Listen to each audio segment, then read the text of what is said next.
Well, obviously, I guess all car makers will say the same, which is we don't want tariffs, and we think we should avoid tariffs, and they're bad for everybody. So I would say it's whether I was in my old job as a manufacturer from outside of the UK, or in my current job as a manufacturer in the UK of a UK company, tariffs are just bad for business, and that applies whether it's to the EU or whether it's to America or whether it's to China. The best thing that we can do is not have to worry about hedging whether this barrier is going to go up or this barrier. It's always going to be better for us if we know that there's free trade. What proportion of the supply chain comes from outside the UK? About 60%. So quite a lot. Ultimately, of course, we add a lot of value. Being a hand-built car, we add about 200 hours per car of value inside the Aston Martin facility. So the total cost isn't proportional to the supply base. So ultimately, a weaker pound does help us.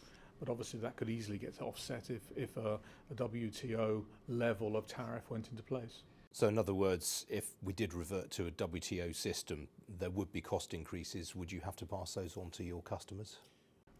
Inevitably, everybody will try to do that. I mean, that's somewhat dependent upon the market, but you already see car manufacturers importing cars to the UK now talking about putting their prices up, and that's just based on the back of Forex.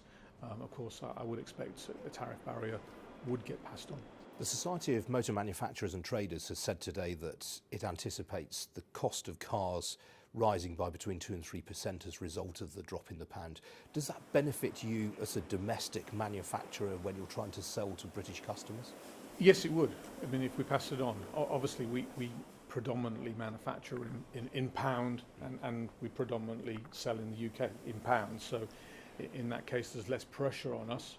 So if we follow the market, then obviously that would result in a better bottom line, or perhaps we don't have to push as much as maybe we would, and that would be benefit to our customers.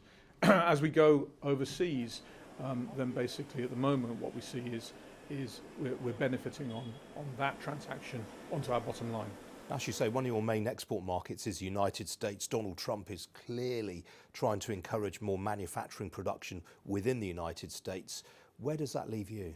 Well, our volume isn't big enough to justify manufacturing in two places at once. So we have to kind of see how that rolls out.